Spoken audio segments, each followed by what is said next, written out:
Good morning, everyone. This is Mortgage Pros 411. I'm Audrey Boissonou with my co-host Kevin Casey, and today we are joined by the not smiling for some reason, Brian Stevens. There you go. How are you this morning, Brian? I'm great. How are you doing? Good. Looks like we had some sugar in our Wheaties. That's good news. Just a little reminder, kids, please go subscribe to our YouTube channel. Do you know that kids today have no idea what you just said? Because they don't do that. You put sugar on no sugar on your Wheaties. That reference. Oh. When we were kids, I don't think people do that anymore. When we were kids, you'd get your Wheaties or your Frosted Flakes if you really were going for it, and you would have a bowl of sugar on your table, and you'd get a spoonful of it, and you'd put sugar on top of your Wheaties. I don't think people do that anymore. I think like the 8-track, that's disappeared. How funny. That is, if you were actually putting, first of all, we didn't get Frosted Flakes ever. And if you, I put sugar on my Fruit Loops. Come on. I put sugar on my Sugar Smacks. Good. Who are your parents? Jesus. And remember that you would drink the milk, and when it got to the bottom of the milk in your bowl, it was the best because that's where all the sugar was. I do not remember any of that. So I clearly was deprived. As mom and dad were chain smoking cigarettes at the coffee at the breakfast table in the morning, drinking their coffee and ignoring each other. Remember that? I had a very breakfast. You're late for school. Oh my God. This is what we did before. This is how we had entertainment before we had iPhones, and we could doom scroll and like just completely ignore each other. We would eat food that would kill most people, and everybody would chain smoke in the house. But we would also ashtrays with the bean bags on them and all. Remember all that good stuff? Yeah, I remember that. I would put the cereal boxes around your bowl so you wouldn't have to see your brothers at the table. Yeah, your cereal box was your cereal box was this, right? Because mom and dad were ignoring you when they had their God. All right, camel and filters. People, pull it together. Come on. Here we go. Let's talk about one more time our YouTube channel. For God's sake, go subscribe, please. The past episodes are on there. They are sometimes entertaining. When I watch it, I like to speed it up because it's fun to watch me talk even faster than I normally talk. Anyway, and while you're at it, subscribe to Brian's also. Hello, we all watch. Everybody watches Brian's YouTube channel. What are you talking about? Everybody watches that. It's actually rebranded. It's just go to mortgageshots.com. Mortgageshots.com. Hit subscribe. We don't spam anybody. We don't sell your information off. That's saying something because that's what people do. All we do is just bring you mortgage and industry news in the morning in about 5-7 minutes, 8 minutes. Start your day out. And if you like it, you can participate. And if not, still participate. All right. So with that being said, this morning we saw a little red in the market as CPI did not come in as good as they were hoping. So the headline was up 0.4. It went from 3.1 to 3.2%, not the direction we wanted to see. Core, which actually is what matters the most, went up 0.3%. And actually was at 0.36, but they rounded it up to 0.4 instead of down to 0.3, which is what they were hoping for. So it went from 3.9% to 3.8%, but they were expecting 3.7. And we know what happens when the market doesn't get what it wants. It throws a temper tantrum, which is what is happening today. It's a mild one. We're not down like, horrible amounts, but it is down. So just be aware. And then the 10-year Treasury auction didn't go great. So that got a C- rating. So we've got that going for us today. So kitties. Wait, it didn't go great. That means rates were higher or didn't go great and they couldn't sell anything. They had to drop the rates. Yeah, they didn't want it. Not as many participants and people wanting to buy. Just remember that on Thursday we have PPI, Producer Price Index. What is that? That's wholesale inflation and a 30-year bond auction. So yeah, it's a busy week. Got to know these inflation numbers move the markets, right? Well, I know it's inflation where I go out to get breakfast with my wife and it's $65 whenever you go out. What is that? Yes. I'm like, God, I'm going to go buy some eggs at $9.99. My In-N-Out burger went to over $10 now. What is? It's my In-N-Out burger for a fries, medium soda, and a burger, the 2 patties was $9.97, and now it's $10.51. What? Still the best deal in town, though, right? Oh, absolutely. Great deal. Great deal. So, interesting. So, again, we had BLS the other day, ADP last week, BLS. The numbers are not jiving at all. We have a lot of, remember in those BLS numbers, we have a lot of modeling, a lot of seasonal adjustments, a lot of guesses, basically. And so, this whole idea that we're going to get accurate numbers is feeling very, very elusive at this point, because we get the numbers in and then they revise the heck out of them the next month. So, with that being said, BLS last week, here, hang on, I got those. Kevin, hang on. He hates it when I have real numbers. Anyway, so the 2-month revision. So, we were expecting 200,000 new jobs created, and we got 275,000 jobs created according to their numbers for this month. The 2-month revision was down 167,000 jobs in January. Remember that number in January? Last month we got January, right? 353,000 jobs created, which we all knew, or those of us who, pay attention, knew was a bunch of bupkis. So they revised that down 164,000 jobs. December was revised down 43,000 jobs. Unfortunately, the market doesn't take that into consideration. And so we can't go backwards. It was, so it blows up the market, creates all this chaos, and here we are. So I'm a big advocate for don't release numbers until you get them right. Any thoughts on that, Brian? I mean, my thinking is that we used to use these indexes in this information. We would use it because they became reliable indicators in order for us to foreshadow what the future held for us. Right. And in our case, it would be production, it would be rates. What are we doing? Our purchase versus refinance. Like a lot of these indicators that we had would be used for foreshadowing. I think because we have such a heavy influx of government intervention and influence in our markets right now, that these normal indicators that were so reliable for decades and decades don't really have the same oomph that they had a few years ago. I think what we're seeing is a lot of folks, frankly, looking at the market today based on these indicators that we have, and they're coming up with, I think, bad solutions, and oftentimes conflicting solutions. So when you look at the news right now, or you read any of these articles, are things going up? Are they going down? I mean, it came from everybody, including the Mortgage Bankers Association and everyone else, that the Fed was going to start cutting rates, in 2024 because our inflation numbers were going to be great. And then, I mean, it was an about face the next day. Don't expect any cuts whatsoever because inflation is completely screwed, So I think they've become, by and large, untrustworthy because, where we used to really be able to rely on them.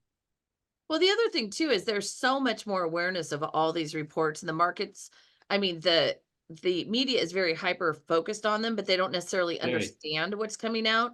And so they don't know how to take a dive into it. And I've been lamenting this recently because, even on Bloomberg, I was watching something, and you had like former Treasury secretaries, et cetera, who were digesting a last month's jobs report. And they were waxing poetic about how great it was. And they didn't understand that if you really broke it down and took out seasonal adjustments, et cetera, et cetera, et cetera, it wasn't good.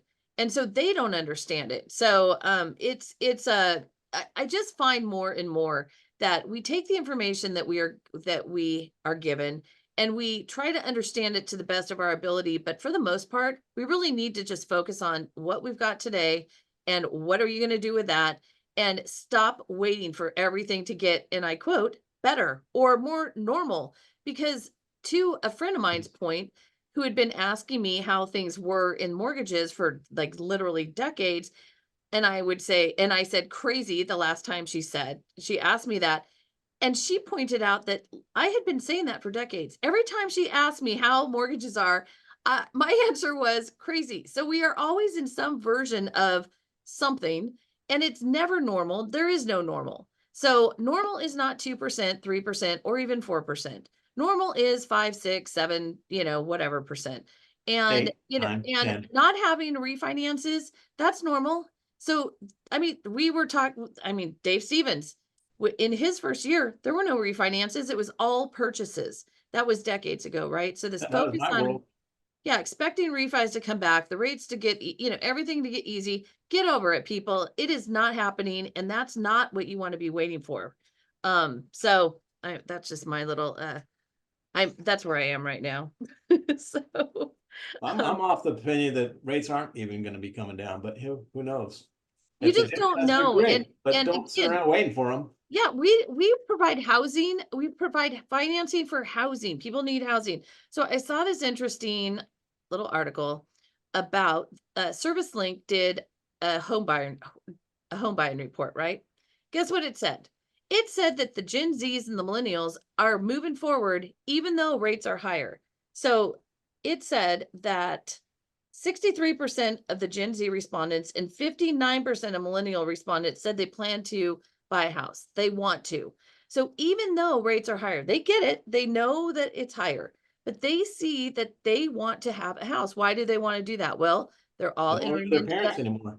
Well, they don't want to live with their parents. They want to like have lives outside of their parents' house. They want to have kids, but Tired of the parents smoking cigarettes and eating their cereal. that's That's right. fine. Exactly. The sugar bowl is empty. It's all bad.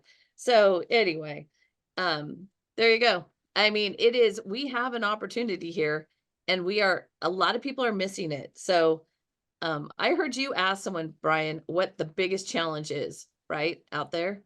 What is our biggest challenge? And I think it's our mindset. I think it's that people are still waiting for things to improve, to make their lives better, and to close loans. That's what the problem is. So the problem is not the market, the problem is us, right? Yeah, Gen X and Gen Z still living at home thinking about buying houses right now. I think the biggest problem is getting mom to start knocking on the door before she comes in my bedroom. Can't you see I'm playing Fortnite, mom? Gosh.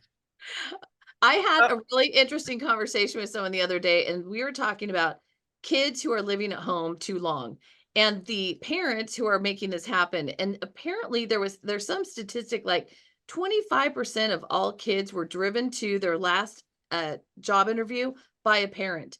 And do you know what? That's the number one way that employers are weeding out applicants is, did your parents drive you here? We're raising a generation of sissies. Let's be honest. We are. Totally. We They are. If I was China, I would invade right now. I would. We are. We're raising a generation of entitled kids. We totally are.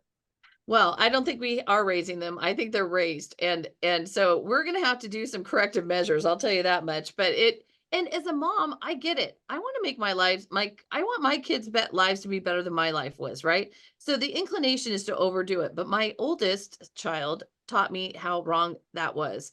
So I backed off on number 2 and 3 and I'm not doing as much, and all of them worked out great and they're doing well, but it's hard for me because my inclination is, okay, I just want their lives to be beautiful, but that does not make them strong. So it's No. No, the thing is that you do want that as a parent, don't you? And the reason is that you want the best for your kids. I get it, but you have to understand that like you don't have that control. Yep. You just don't have that control.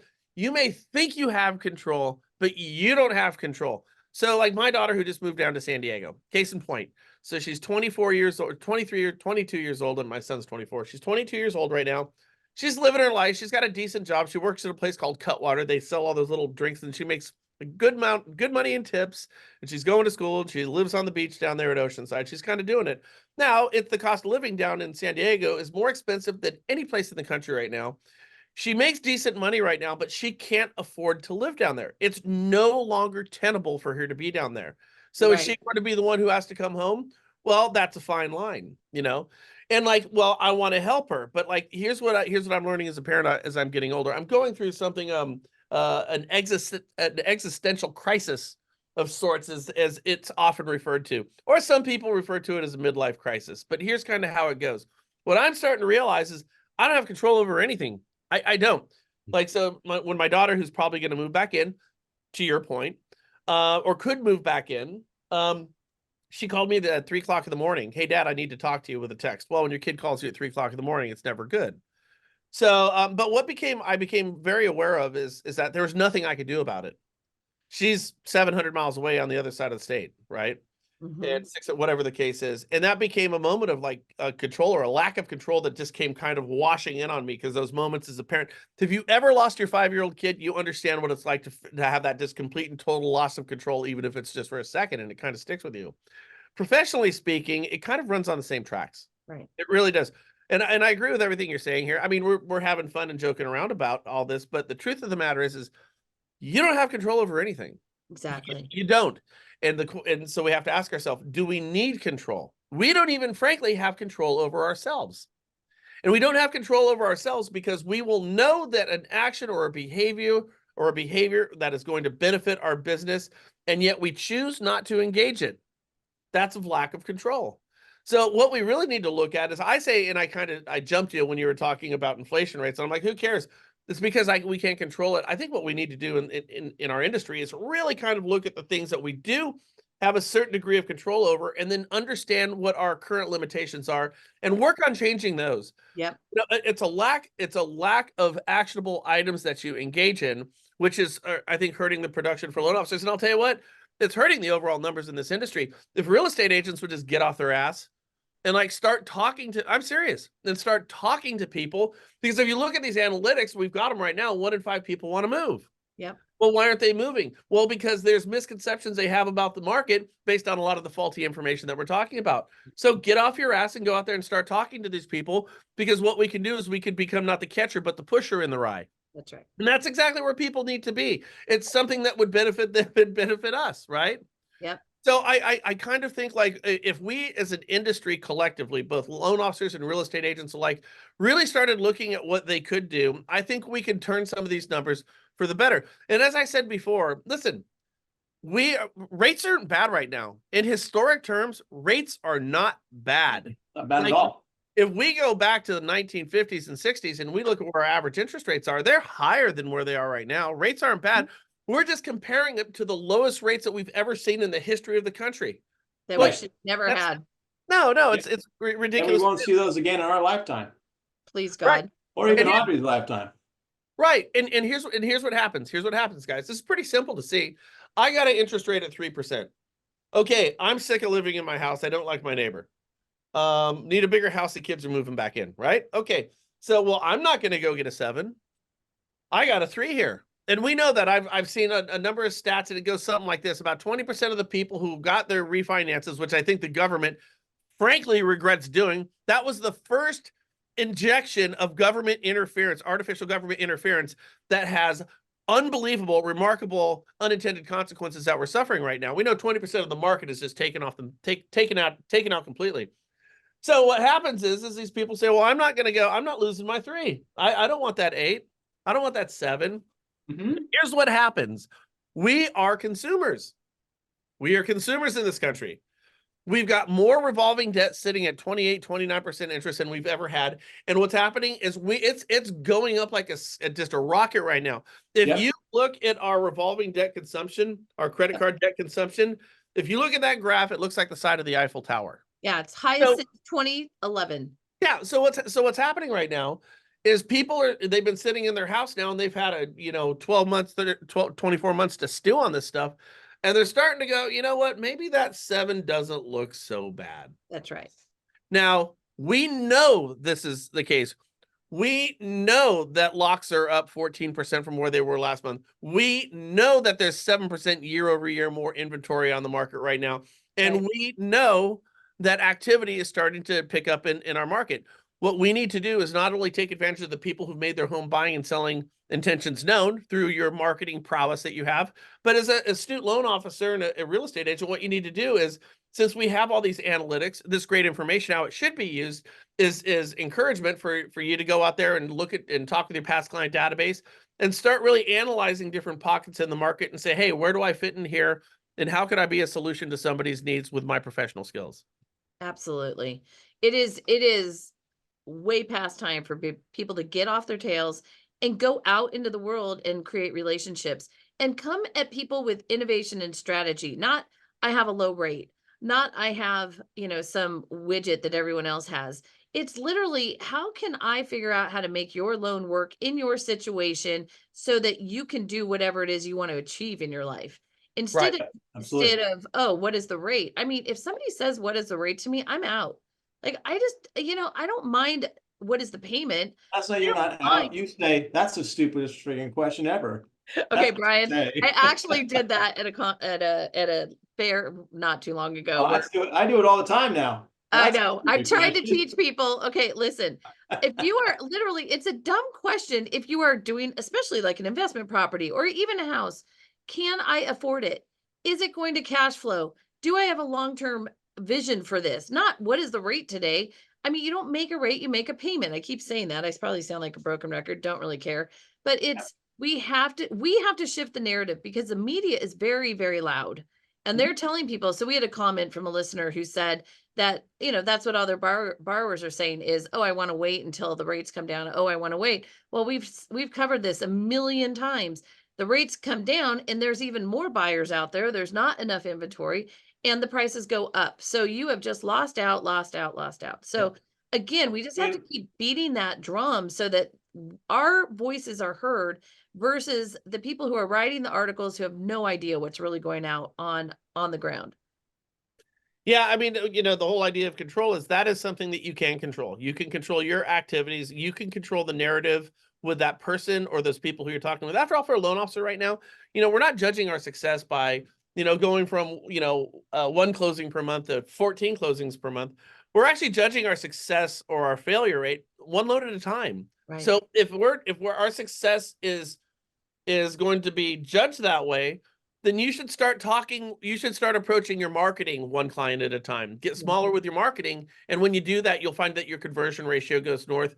And the truth is that you at that point can't control the narrative with your potential client. Just going small with our business, I think, is huge because you're right here. The information that we're getting, it's conflicting.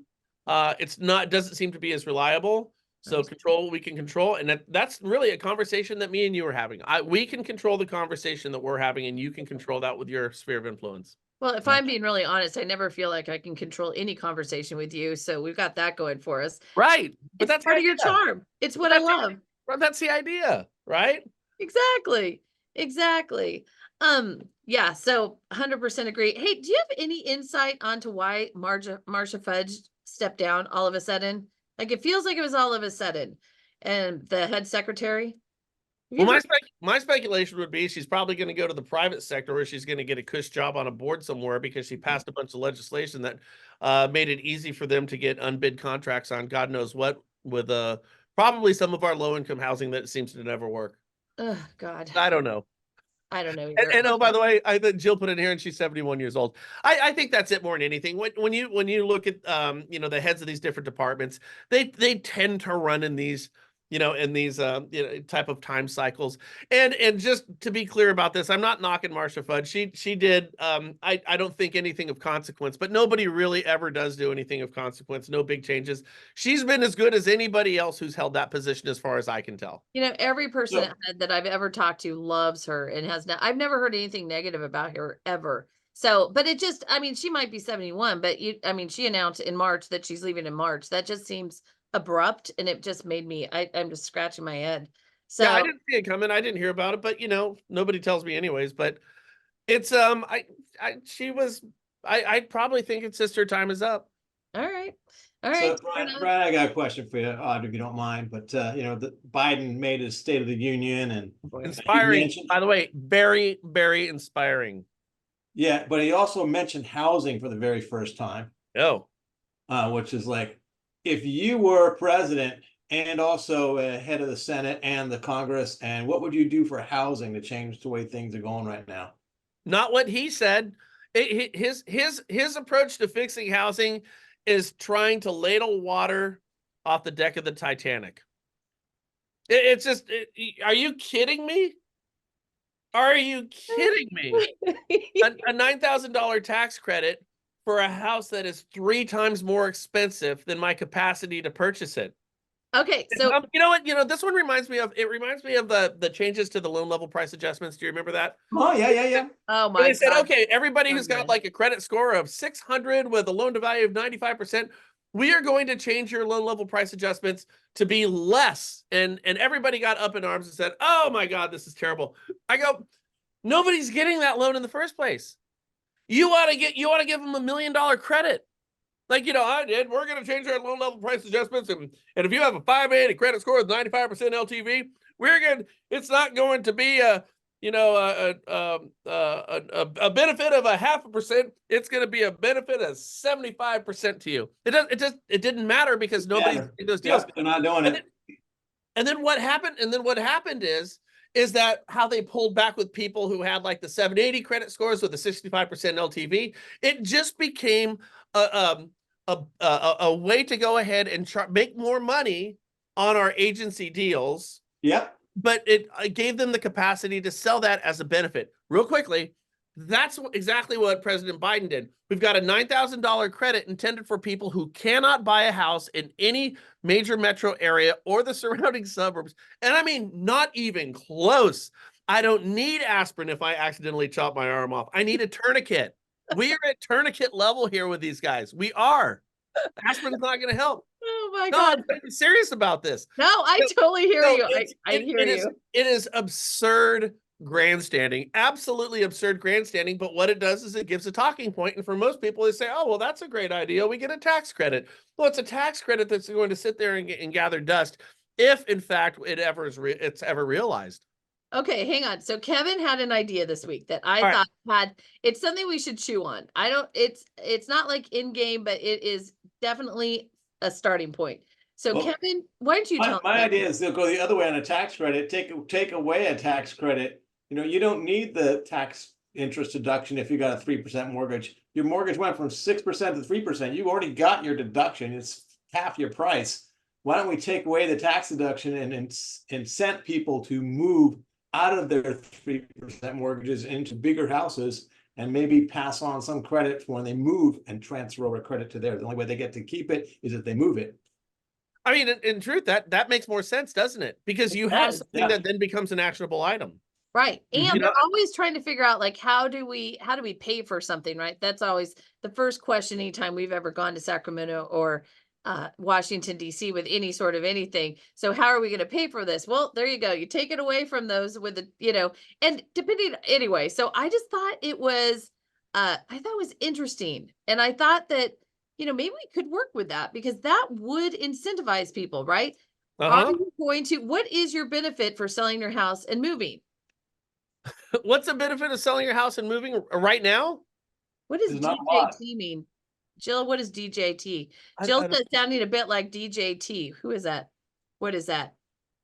Anyway, yeah. And by the way, speaking of the GSEs, just wanted to mention briefly that Fannie Mae's net income for 2023 was, while we were all sucking wind and barely alive, was $17.41 billion. That would be up 34.7% from 2022. Freddie Mac was happy to point out that they too had a good year. And so they reported a 65% annualized increase in income stemming from single-family mortgage programs in the Q4 of 2023, along with a 13% increase in net income for the full year. Can you find me? Yeah, they did that. They made the buybacks. Find me a single mortgage company that can show any sort of increase like that in 2023. And if you're out there, please call me because I'd like to talk to you. So they made $10.5 billion with a B billion dollars in 2023. So this drives me insane. And they also pointed out, and I've seen this in other places as well, that they financed 955,000 mortgages with 56% of eligible loans deemed affordable in low and moderate income families. So they're really proud of the fact that they have, so they're very, very focused on affordable housing, first-time home buyers, et cetera, et cetera. And so they took a huge percentage of the first-time home buyer market last year, which was really interesting. And again, so we have FHA. Wasn't that what that was for? So I'm confused as far as, the missions, the directions, and then like the average Joe is just out in the dust, I guess. I don't know. Anyway. I'm treading on thin ice. Well, I've talked about this before. Is when you look at minority and underserved communities right now, the home ownership rates are lower today than they were in the 1960s. Ever when we still had it was legal to discriminate. Yes, I've said that 1,000 times on here. It's my most appalling. It's a horrible statistic. Why is it horrible? Why is that happening, Brian? Well, what we keep doing is to take the other side and not sound like Donald J. Trump, but maybe sound more like Joe Biden, it's like, you know what, we're failing in our mission. And I don't want to make everything a Debbie Downer today, but like we are kind of failing in our mission. Again, we have lower home ownership rates amongst underserved and minority classes in this country than we did back in the 1960s, where you could still literally put in your deed of trust that you could not sell or rent your house to a black person. Like it's crazy. Our numbers are worse today. How many billions, even trillions of dollars have been spent every year addressing this issue? And not only are we not moving the needle in the right direction, we're actually going in the wrong direction.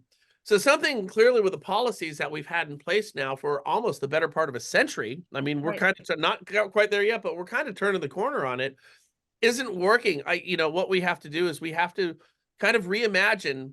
Money is not the problem. We've already shown that, but we need to reimagine what some of these solutions are like. Now, here's the thing. So we hear about the profitability in Fannie Mae and Freddie Mac.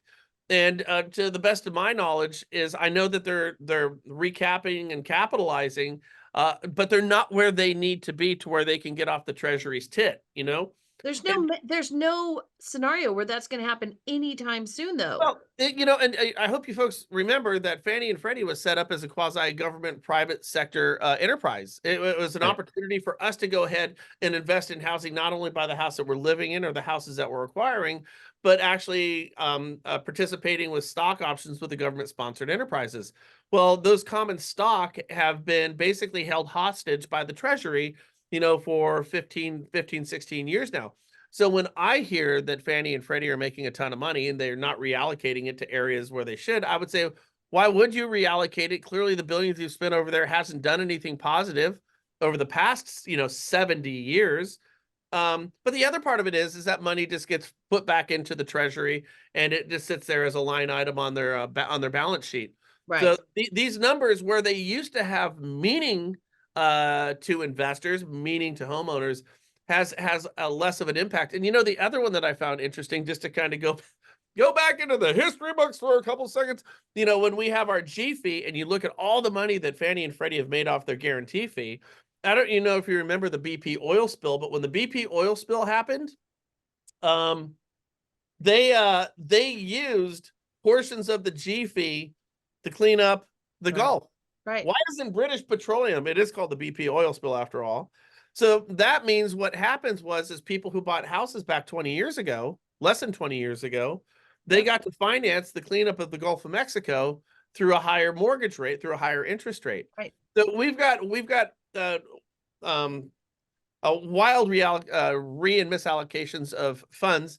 I think the whole thing, frankly, at this point needs to be reimagined and looked at to find what could be real solutions. Yeah. I think what we need to do is build a bunch of them small, smart houses. I really do.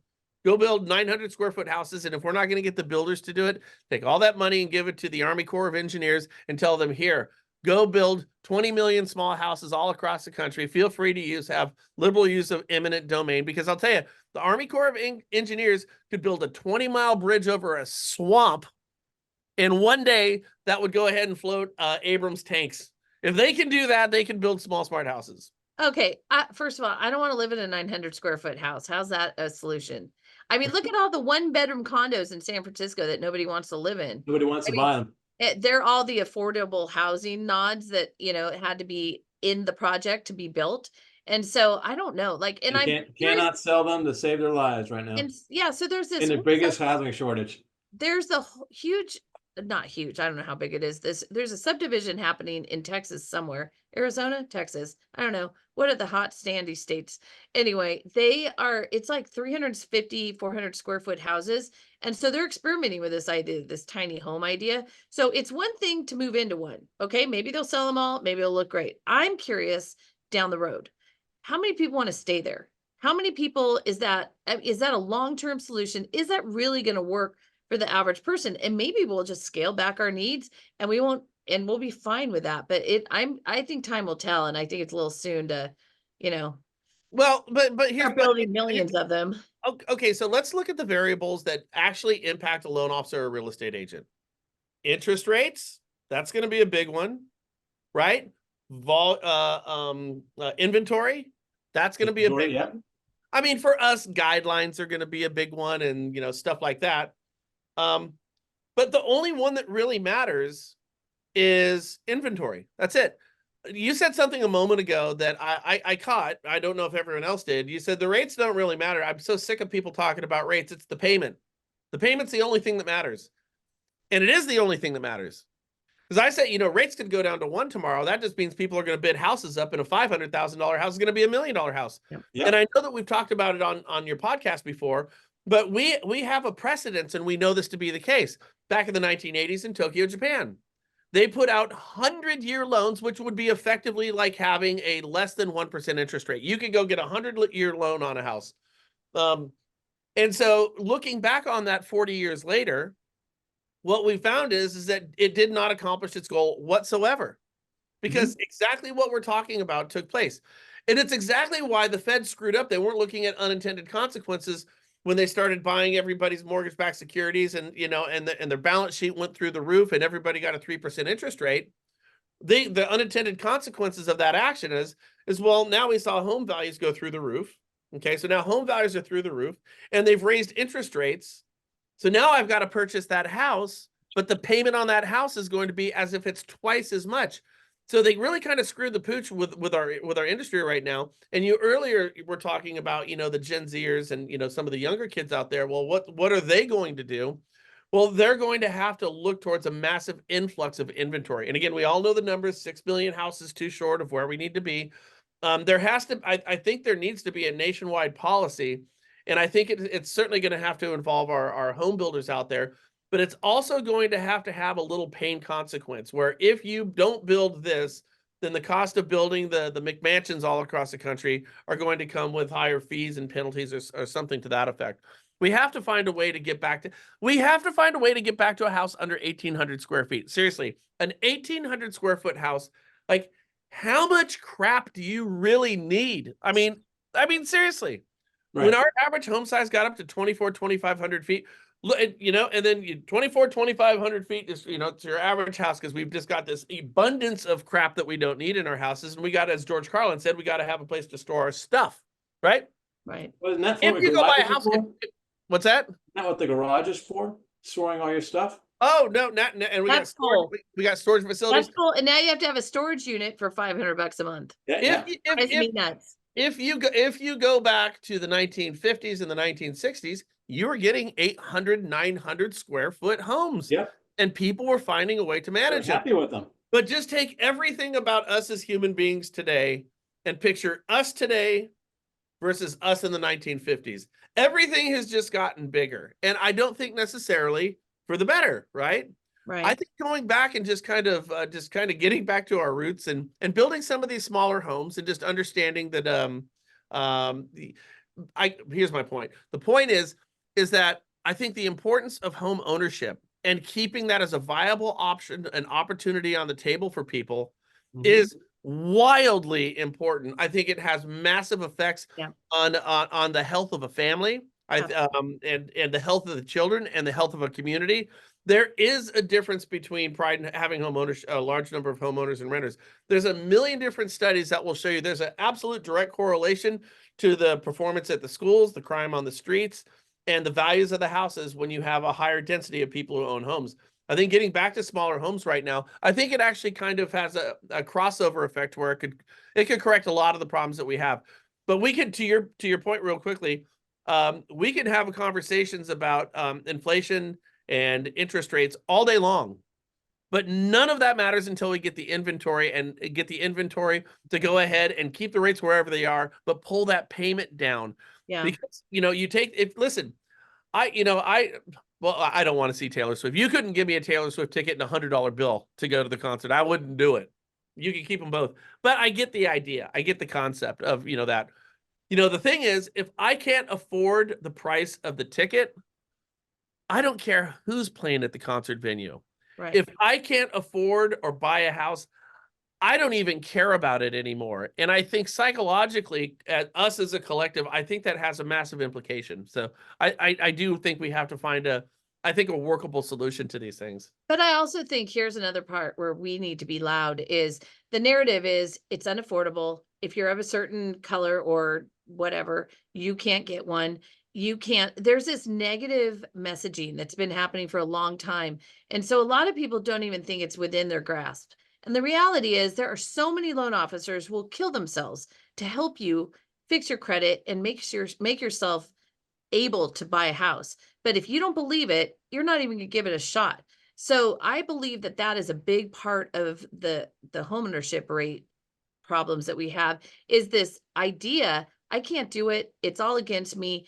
And we need to shift that so that they Right. understand anyone who doesn't think that it's possible, we give them hope. And the problem in our industry, in my opinion, is we are so focused on how many units did you do? How much money did you make? In the tech part of things, it's all matrix. It's all, let's grind out the numbers, and they have completely lost track of the people. So Right. the bottom line in our industry is we are supposed to be helping people buy a home, which by coincidence happens to also be a great investment typically. So again, when our focus is on how many loans did you close? How much money did you make? How much? I mean, it's all about, big corporate profits. And do I, am I driving to dinner in an airplane that I own? Is, like some of these people who are out there going, oh, this system is better than that system within our industry. Well, if you're the head of a company and you're driving a private jet, you charge your borrowers a lot of money, like at some point. So one model is better than the other model. I'm like, you're all driving the same jets and you all aspire to the same kind of lifestyle and bragging rights. And again, where are the borrowers? Where are they? They're lost in this whole conversation. We have completely lost our minds, in my opinion. So if we can shift this narrative so that people start thinking, how many people did I help? This is Dave Salvage, right? How many families did I help? How much did I decrease their payment? How did I help them get into their first house, right? And actually, Mike had a great comment, which was increase the $250,000 per person capital gain exemption for selling your home to a higher amount. Hello, that's smart too, because again, if you're going to sell your house and you're going to pay that was close, a lot of money in capital gains, that's a deterrent too. Good point, Mike. And the thing is like I like answers. I like solutions that have meat on the bone and could be executable. Like we could actually do them. Again, Yep. the reason why I brought up the numbers that was going on between home ownership rates and how we're not spending money, and to fulfill our obligation and our mission statements for the GSEs and HUD is because we haven't had the solutions. The reason I brought it up from the State of the Union address is because that thing has no chance of doing anything that's going to be really effective. I like the solutions that seem to have, something that could actually positively impact, what's going on. And to your other point that you brought up with Dave Savage, where he said, he said, hey, bro, like how many families can you help? That was my Dave Savage. But he's Needs some work, but I get your point. But he's right, David. He's 100%. I mean, he's 100% right, and we gloss over these things. Okay, so, I mean, I want to just talk about that. Dave Savage. Hey, listen, how many families did you help? Okay, so what's the ancillary benefit from like having that approach with your business, regardless of the number of units that you did? Here's the first one. If you start to look at your clients more like human beings again, you get to a point of appreciation. You get to a place of grace and gratitude in your life. Yep. Yep. It's a remarkable opportunity to have that, because the opposite of being grateful or grace is to be entitled. Yep. Yep. So if you're just looking at your clients as they're on an assembly line and you're stamping them out, well, that's an entitled place to be. Entitled people are never happy. Grateful people are generally always happy. And your ability to go out there and sell and affect and influence people's lives, and really what your goal is, which is to close more units and to make more money. Well, I'll tell you right now, from a sales You'll never be perspective, happy. nuance is important. Coming from a place of grace is going to be a hell of a lot more effective for you than entitlement. So getting back to that whole point and untying the knot, yeah, it's important for us, especially in these moments, to kind of look at the families and how we're affecting them, because we've gotten to the point of so much automation and we can get so far removed from our clients that they in some ways don't seem like real people. Right. Now, my point is I started doing loans back in the day, when we had handwritten 10-3s where you had to kind of figure out your own APR when you handwrote your GFEs. That's a good faith estimate. It's what you would call an LE today. You know, but you would actually sit down with all your people so you knew who they were. Mhm. And now I don't even I don't even think that's really an option on the table. And that's a really great way to go from grace to entitlement.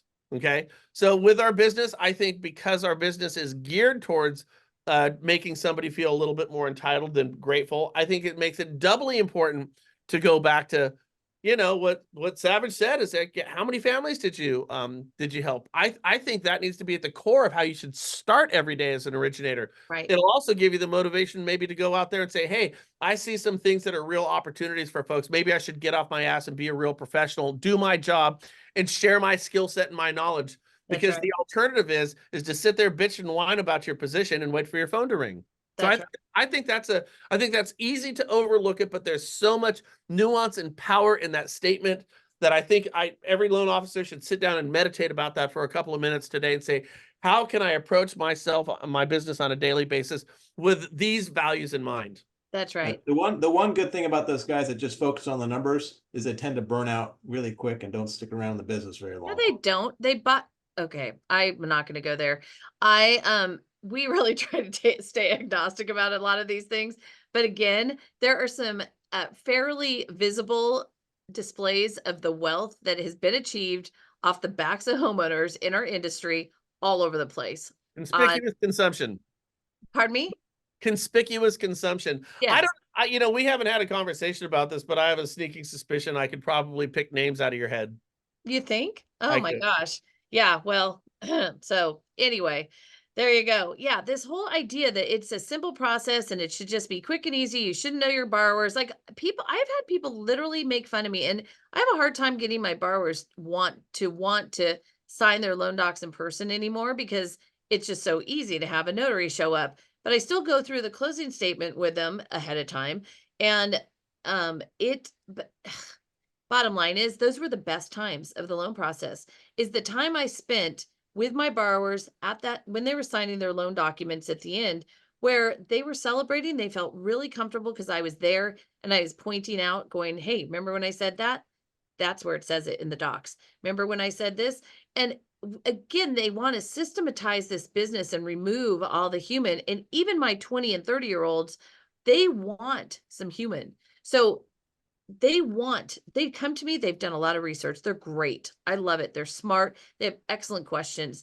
But then they want to know some things. And then I just had one call me yesterday. She said I was their mortgage therapist. I mean, they know that I can be there as their sounding board, whether they're doing a transaction or not. I have a couple right now who are buying a house and they're my clients' children and well, grown children, but they like to pop on Zoom every once in a while. There are ways to take the technology we have and incorporate it into the old school that we used to do and make sure that we're still touching people in a personal way. But again, if you're supposed to grind out 600 bazillion dollars a year in production to be anything, and then you can go buy something huge and show the world that you're a big shot. Okay, if that's it, then the consumer's lost. They're just lost. So I I think agree. we just have to combine the old ways with tech, do things in person if you can, or some personal way, and work on our relationships with referral partners, past clients. You know, we have to be educated for our Think, borrowers. think about your experience, like when you leave your house. I honestly, it's this stupid shit. But I remember, because I go and read my book in the morning, and then I go to a little group meeting, and then I get to work by 8 o'clock. So I'm drinking my coffee at 5 in the morning, and I don't talk to anybody. I just do my thing. I get up, I got my book, and I remember after a few days, some young girl who's working at the Starbucks, she goes, hey Brian, how you doing today? And it registered with me. I'm like, huh. She remembered that little personal touch. I'm like, wow, that's kind of cool. Yeah. Now, I understand that they're writing your name if you're in there every day. I understand that they have a corporate policy that you need to do these type of things. And you want to know something? It It works. works. It It, works. it works because we are so used to automation and not having like that personal interaction. I guarantee you, if you look back at your best experiences purchasing anything anywhere, it could be at a freaking grocery store. Yep.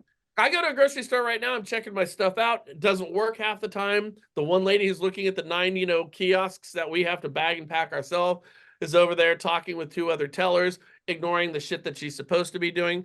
Then she comes over, doesn't look at you in the eyes, takes her little key out of the pocket, scans the thing, so the thing starts kind of working again and goes back. Wildly like impersonal. Then I go to another place and you got a checker over there, and I see this gal, and she's just got this wonderful smile. Every time you go through the check line, she's just got a wonderful smile. These little moments, these little kind of what we seem to think are inconsequential moments carry a shit ton of weight. If you've ever had somebody hold the door for you when you didn't think they were going to, or if you were going for a parking spot and that person said, no, you go ahead and take it. It's these little moments that take on larger significance. And I think that we're just missing a huge opportunity by not doing these things. Like I said, one of my things that I always do is like for people's birthdays. I don't ever send anybody shit on their birthday. Like I don't send like, hey, happy birthday, with an instant message or something like that, because everybody's doing it. Hell, Facebook even tells me to do it, right? And I told you I took my birthday and I changed it for a month, for 6 months. So on January 8th, which is my birthday, on January 9th, I changed my birthday to February 8th. On February 8th, I changed my birthday to March 8th, to April, to May, to June. I had a birthday every month for 6 months on Facebook. And you want to know what? Yes. Nobody noticed. They all kept sending the same crap. That's how nobody caught it. Nobody figured it out. I'm like, don't you think it's weird that you just did it strike you somewhere over the past half year that you're sending me birthday well wishes every month? Yeah. So what I do is I go through my friends list, and then you can find out who has a birthday tomorrow, who has a birthday in 2 days. And I send people a message 2 days before or a day before. And then I go out there, hey, this is Brian. How we doing over there, Audrey? Listen, I know it's your birthday tomorrow. Your timeline's going to get blown up. So I wanted to actually reach out and say, hey, honestly, have a great birthday. And I hope this weekend, go do something nuts, go knock the blind kid off the curb. If, kind of go do something a little outlandish and find a way to smile and just let you know I'm thinking of you. And then leave it at that. And you want to know when you do that, everybody responds every time. First of all, I will be looking for a birthday message a few days before my birthday from you this year, so don't screw it up. And by the way, there is someone else that is on the screen right now who doesn't have their real birthday on Facebook. He's never on Facebook anyway, but he did that years ago. A long time ago, I realized that was the one thing you never want to put on your Facebook is your real birthday, because then, the criminals have the one piece of information they're missing if they grab your social security number. Oh, they already got it. Yeah. Well, oh my God. But you understand what I'm getting at here? Finding and by the way, this is also very tactical and it's very strategic. From a sales position, you need conversations. This is a great way to get conversations. And all we're doing is looking about how we sleepwalk through our day, sleepwalk through our hours, and say, where are these moments where I can take control again? I can take control about trying to make my interactions with people a little bit more personal and a little bit more meaningful. I have that option on the table if I choose to do it. It just so happens that that's a very expedient way for me to get what I want to get professionally, which is a higher level of success. So we have some comments here. One is from someone who said, working on first-time homebuyer loan, DPA, she thinks she cannot buy because she doesn't have a down payment. So again, we have to help people understand. And so Peter said, start by teaching credit use and consequences in high school. No kidding, right? I mean, no kidding. We have another comment. I like Audrey, some good perspective. Also, I'm off in my private jet shortly. I'm so offended. So all the people in their private jets right now are completely pissed, but that's fine. I don't care. So there you go. And Dirk is saying that he wants all the birthday presents he sent you, Brian, sent back. What did he send? I don't know. I'm sure it was amazing knowing Dirk, but I had a guy send me a ham from Virginia, from Dearborn, Michigan. Okay.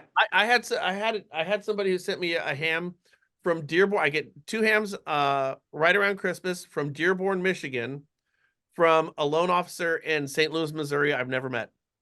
And has done it for the better part of 10 years.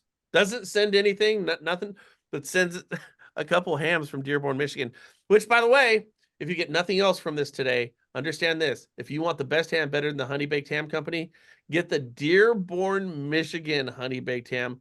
That sucker will knock everything off its socks. Maybe that's his way of thanking you for all that you've done over the years as Kind far of cool, right? as, yeah, like that's kind of something actually. It's really cool. It's like I look Wow. forward to it now. Wow. I remember you during the meltdown, you and Frank going and taking stacks of petitions and going and advocating on our behalf. And Yeah. that was something, yeah. Yeah. Okay, so quickly, NFIB, small business optimism for February was down. So that's interesting. Car prices, used car prices are down, which is great, right? And our equity positions, let's end on a high note, shall we? Our equity positions are off the charts, kids. Okay, Q4 equity. We were up, we are up 1.3 trillion, Jesus. 8.6% year over year. It's Credit cards, incredible. What? credit card debt. No, this is home equity. Our home equity is through the roof. And the negative equity, there are only 1.3% of all homes with negative equity. But And wait, but credit card debt, which one is rising faster, home equity or credit card debt? it's a great question, but the answer is we have opportunities to reach out to people and tell them how to use that We equity. better do it fast before the credit card debt passes up the equity. Well, or get to the point where they're missing payments, which the missed payments have gone up. They're increasing. So delinquencies on credit cards are up. That is not bringing things on a high, ending things on a high note. Credit card debt, credit card delinquencies are up 3.1%. That's great news. Well, what it means though is, okay, we're gonna have. It is. Yes, you want to get to them They before max they're out, missing they're their gonna payment. stop. You want to get to them before they miss their payments. That's optimal, right? Or just have them hurry up and get to their foreclosure so we can get some inventory. Oh my God, don't say stupid shit like that. Come I'm on. not. I'm dead serious. No, we don't need, there's too much equity. They don't need to be foreclosed on, Brian. They need to sell their house. No, do you want me to tell you what I do? You want me to tell you what I did? Oh I'm dead my serious God. about. No, hold on. Let me say this. So what I did is I pulled a list. I pulled a list of people who have 640 or a lower credit score who've owned their house for over 4 years. Okay, who have a house that's 2,000 square feet or less and occupied as their primary residence. And I got phone numbers and I got it scrubbed against the do not call list. The reason I got that is because this is using information. I know that when they bought that house, all your Fannie, Freddie, Ginnie loans, they had a 750 and higher credit score on average. So somebody went from a 750 to a 640.